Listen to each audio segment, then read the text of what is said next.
أعوذ بالله من الشيطان الرجيم. بسم الله الرحمن الرحيم. طه ما أنزلنا عليك القرآن لتشقى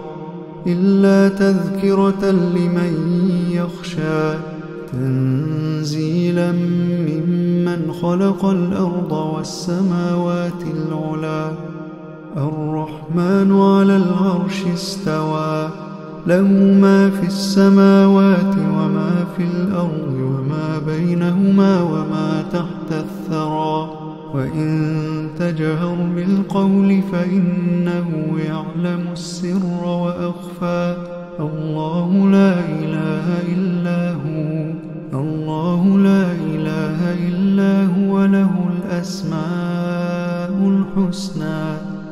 وهل أتاك حديث موسى إذ رأى نارا فقال لأهلهم كثوا إني آنست نارا لعلي آتيكم منها بقبس أو أجد على النار هدى فلما أتاها نودي يا موسى إني أنا ربك فاخلع نعليك إنك بالوادي المقدس طوى وأنا اخترتك فاستمع لما يوحى إنني أنا الله لا إله إلا أنا فاعبدني وأقم الصلاة لذكري إن الساعة آتية أكاد أخفيها لتجزى كل نفس بما تسعى فلا يصدنك عنها من لا يؤمن بها واتبع هواه فتردى وما تلك بيمينك يا موسى قال هي عصاي أتوكأ عليها وأهش بها على غنمي ولي فيها مآرب أخرى قال ألقها يا موسى فألقاها فإذا هي حية تسعى قال خذها ولا تخف سنعيدها سيرتها الأولى واضمم يدك إلى جناحك تخرج بيضاء من غير سوء آية أخرى لنريك من آياتنا الكبرى اذهب إلى فرعون إنه طغى قال رب اشرح لي صدري ويسر لي أمري واحلل عقدة من لساني يفقه قولي واجعل لي وزيرا من أهلي هارون أخي اشدد به أزري وأشركه في أمري كي نسبحك كثيرا ونذكرك كثيرا إنك كنت بنا بصيرا قال قد أوتيت سؤلك يا موسى ولقد مننا عليك مرة أخرى إذ أوحينا إلى أمك ما يوحى أن اقذفيه في التابوت فاقذفيه في اليم فليلقه اليم بالساحل يأخذه عدو لي وعدو له وألقيت عليك محبة مني ولتصنع على عيني إذ تمشي أختك فتقول هل أدلكم على من يكفله فرجعناك إلى أمك كي تقر عينها ولا تحزن وقتلت نفسا فنجيناك من الغم وفتناك فتونا فلبثت سنين في أهل مدين ثم جئت على قدري يا موسى واصطنعتك لنفسي اذهب أنت وأخوك بآياتي ولا تنيا في ذكري اذهبا إلى فرعون إنه طغى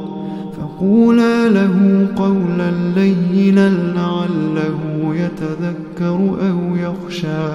قالا ربنا إننا نخاف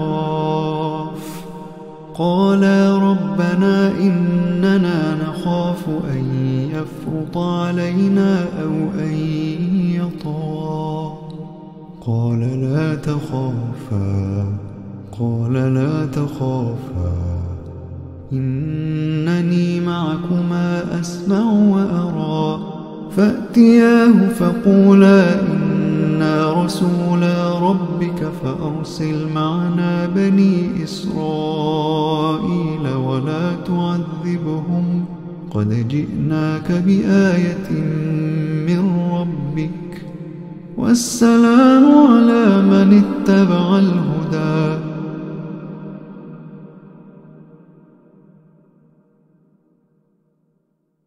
إنا قد أوحي إلينا أن العذاب على من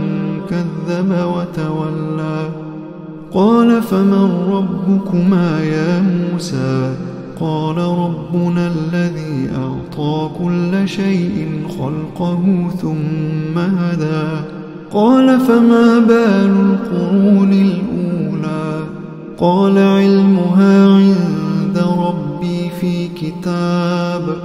لا يضل ربي ولا ينسى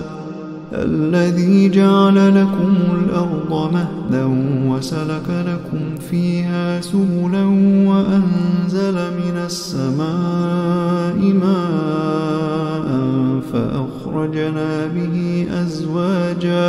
فأخرجنا به أزواجا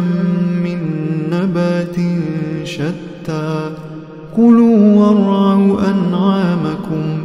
إن في ذلك لآيات لأولي النهى منها خلقناكم وفيها نعيدكم ومنها نخرجكم تارة أخرى ولقد أريناه آياتنا كلها فكذب وأبى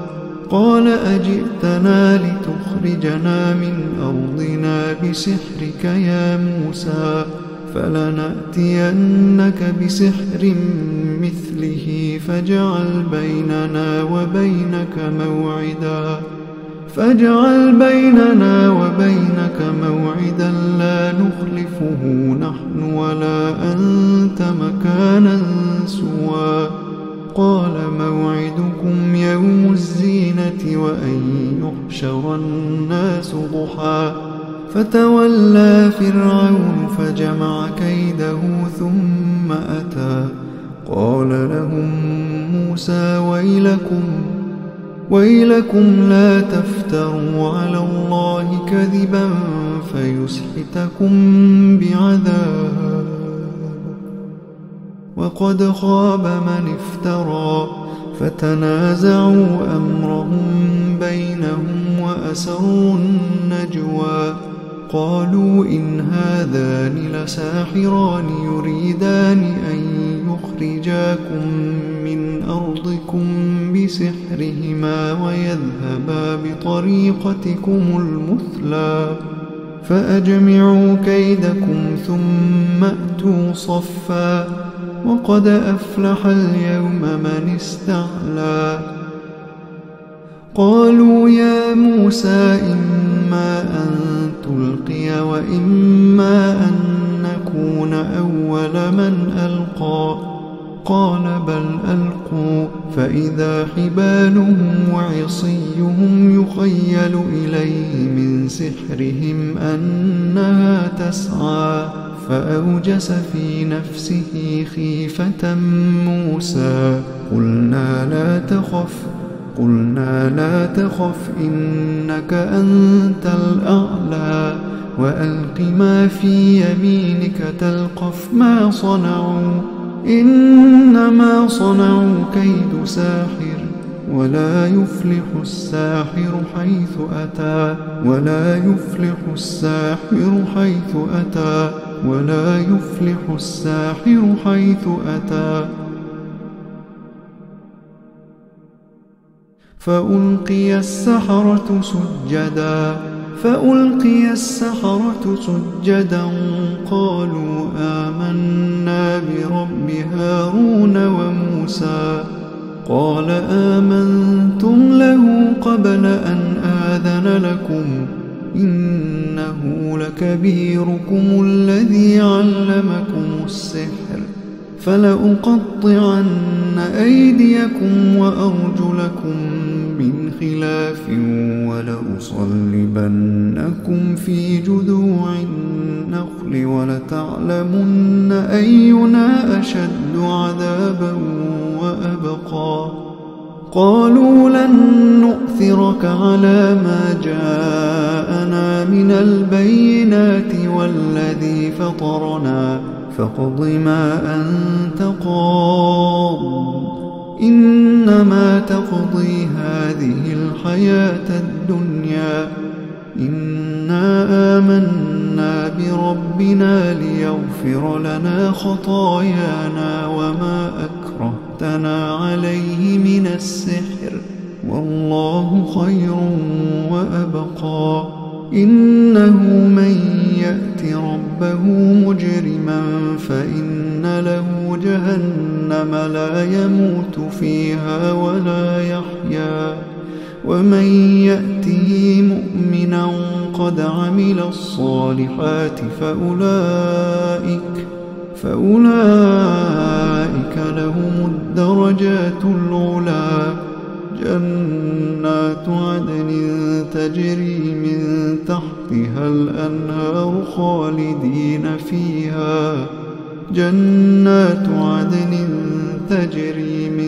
تحتها الأنهار خالدين فيها وذلك جزاء من تزكى. ولقد أوحينا إلى موسى أن أسر بعبادي فاضرب لهم طريقا في البحر يبسا لا تخاف دركا ولا تخشى. فأتبعهم فرعون بجنوده فغشيهم من اليم ما غشيهم وأضل فرعون قومه وما هدى. يا بني إسرائيل قد أنجيناكم من عدوكم وواعدناكم جانب الطور الأيمن ونزلنا عليكم المن والسلوى. كلوا من طيبات ما رزقناكم ولا تطغوا فيه فيحل عليكم غضبي ومن يحلل عليه غضبي فقد هوى. وإني لغفار لمن تاب وآمن وعمل صالحا ثم اهتدى. وما أعجلك عن قومك يا موسى؟ قال هم أولئك على أثري وعجلت إليك رب لترضى. قال فإنا قد فتنا قومك من بعدك وأضلهم السامري. فرجع موسى إلى قومه غضبان أسفا قال يا قوم ألم يعدكم ربكم وعدا حسنا أفطال عليكم العهد أم أردتم أن يحل عليكم غضب من ربكم فأخلفتم موعدي. قالوا ما أخلفنا موعدك بملكنا ولكننا حملنا أوزارا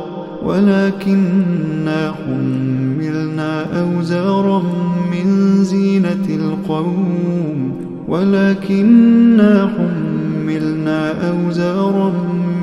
زينة القوم فقذفناها فكذلك ألقى السامري. فأخرج لهم عجلا جسدا له خوار فقالوا هذا إلهكم وإله موسى فنسي. أفلا يرون ألا يرجع إليهم قولا ولا يملك لهم ضرا ولا نفعا ولقد قال لهم هارون من قبل يا قوم إنما فتنتم به وإن ربكم الرحمن فاتبعوني وأطيعوا أمري قالوا لن نبرح عليه عاكفين حتى يرجع إلينا موسى قال يا هارون ما منعك إذ رأيتهم ضلوا ألا تتبعني أفعصيت أمري قال يا ابن أم لا تأخذ بلحيتي ولا برأسي إني خشيت أن تقول فرقت بين بني إسرائيل ولم ترقب قولي قال فما خطبك يا سامري قال بصرت بما لم يبصروا به فقبضت قبضة من أثر الرسول فنبذتها وكذلك سولت لي نفسي قال فاذهب فإن لك في الحياة أن تقول لا مساس وإن لك موعدا لن تخلفه وانظر إلى إلهك الذي ظلت عليه عاكفا لنحرقنه ثم لننسفنه في اليم نسفا إنما إلهكم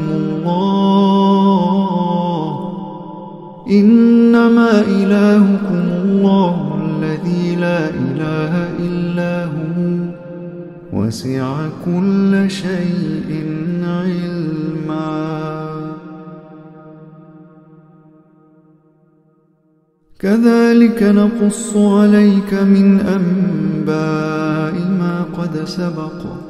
وقد آتيناك من لدنا ذكرا من أعرض عنه فإنه يحمل يوم القيامة وزرا خالدين فيه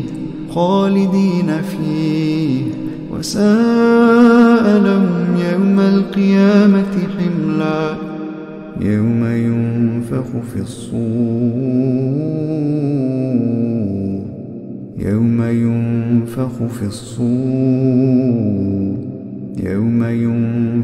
الصور ونحشر المجرمين يومئذ زرقا يتخافتون بينهم إن لبثتم إلا عشرا نحن أعلم بما يقولون إذ يقول أمثلهم طريقة إن لبثتم إلا يوما ويسألونك عن الجبال فقل ينسفها ربي نسفا فيذرها قاعا صفصفا لا ترى فيها عوجا ولا أمتا يومئذ يتبعون الداعي لا عوج له وخشعت الأصوات للرحمن فلا تسمع إلا همسا يومئذ لا تنفع الشفاعة إلا من أذن له الرحمن ورضي له قولا يعلم ما بين أيديهم وما خلفهم ولا يحيطون به علما وعنت الوجوه للحي القيوم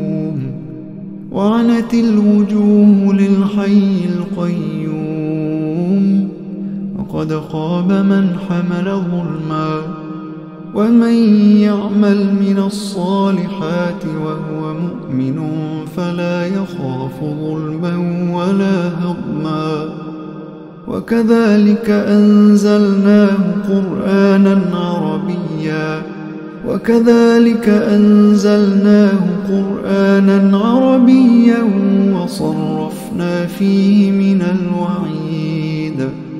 وصرفنا فيه من الوعيد لعلهم يتقون أو يحدث لهم ذكرا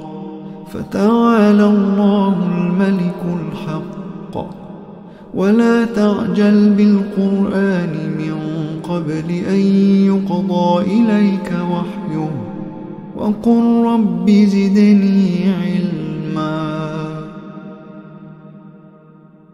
ولقد عهدنا إلى آدم من قبل فنسي ولم نجد له عزما.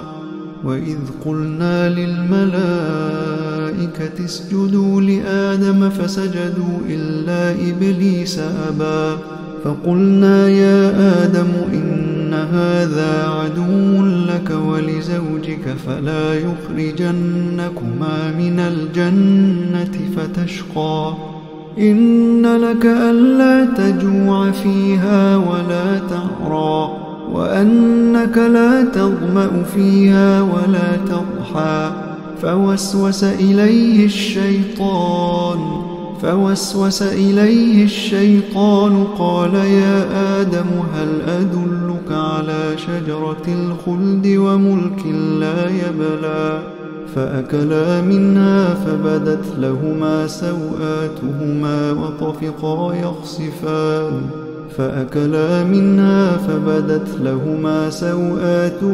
وطفقا يخصفان عليهما من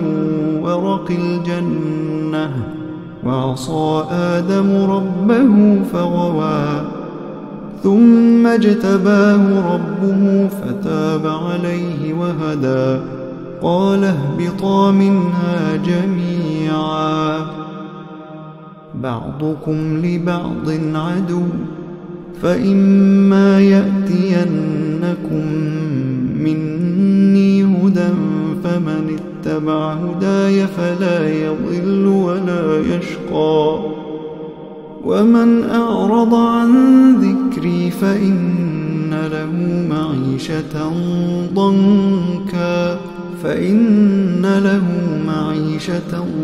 ضنكا ونحشره يوم القيامة أعمى. قال رب لم حشرتني أعمى وقد كنت بصيرا. قال كذلك أتتك آياتنا فنسيتها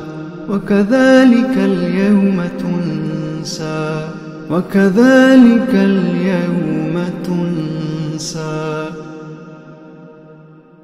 وكذلك نجزي من أسرف ولم يؤمن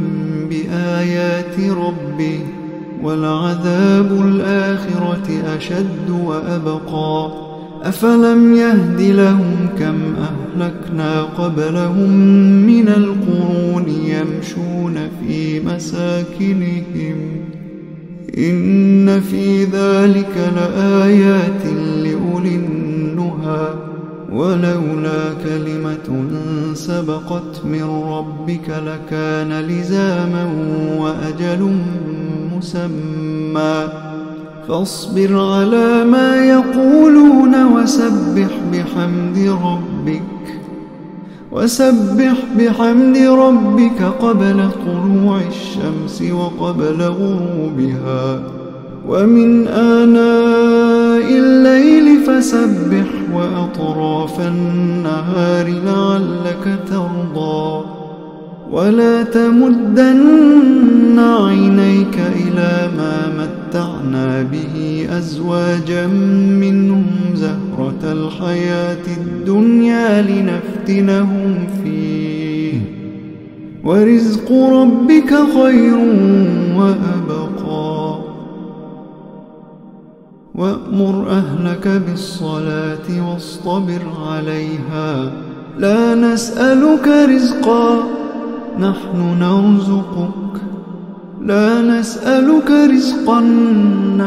نرزقك والعاقبة للتقوى. وقالوا لولا يأتينا بآية من ربه أولم تأتهم بينة ما في الصحف الأولى ولو أنا أهلكناهم بعذاب من قبله لقالوا ربنا لولا أرسلت إلينا رسولا فنتبع آياتك من قبل أن نذل ونخزى قل كل